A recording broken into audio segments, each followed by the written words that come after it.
ഇങ്ങനെ കരഞ്ഞോണ്ടിരിക്കല്ലേ, ഇങ്ങനെ കരഞ്ഞോണ്ടിരിക്കല്ലേ. ഈ സങ്കടങ്ങളെ, ഇപ്പൊ കടന്നു പോകുന്ന ഈ വിഷയത്തിനെ എനർജിയാക്കി മാറ്റട്ടെ നിങ്ങൾ.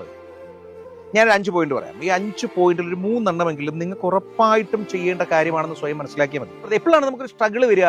അത് നമ്മുടെ ലൈഫ് നമ്മളെ പരീക്ഷിക്കുന്നതോ അല്ലെങ്കിൽ നമ്മുടെ ദൈവം തന്ന വിധിയോ അതൊന്നുമല്ല. ഏറ്റവും മികച്ച അടിത്തറയാണ് എല്ലായ്പ്പോഴും വലിയ കെട്ടിടങ്ങളെ ഉയർത്തുന്നത്, അല്ലേ?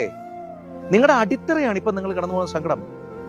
ഇതിൽ നിന്ന് നിങ്ങൾക്ക് ഈ ഇപ്പോൾ ഉണ്ടായ സങ്കടം പിന്നീട് ഉണ്ടാവരുത്, അത്രേ ഉള്ളൂ. അത് നിങ്ങൾക്ക് കാര്യമായിട്ട് നിങ്ങളെ ഒന്ന് നന്നായിട്ട് ടേക്ക് കെയർ ചെയ്ത് പുതിയൊരാളായിട്ട് മാറണം. അതിനുള്ള എനർജി ആയിട്ട് തന്നെ എടുക്കണം. രണ്ടാമത്തത്, ഈ ഓടി നിറന്ന് ക്ഷമിക്കരുത്. എനിക്കുൾപ്പെടെ ഒരു കാലഘട്ടത്തിൽ പറ്റിയിരുന്നൊരു പ്രശ്നമാണ്. എല്ലാവർക്കും ക്ഷമിച്ചു കൊടുക്കുക. അങ്ങനെ ഓടി നിറന്ന് ക്ഷമിക്കേണ്ട കാര്യമൊന്നുമില്ല. അപ്പൊ ആരോട് ക്ഷമിക്കണം?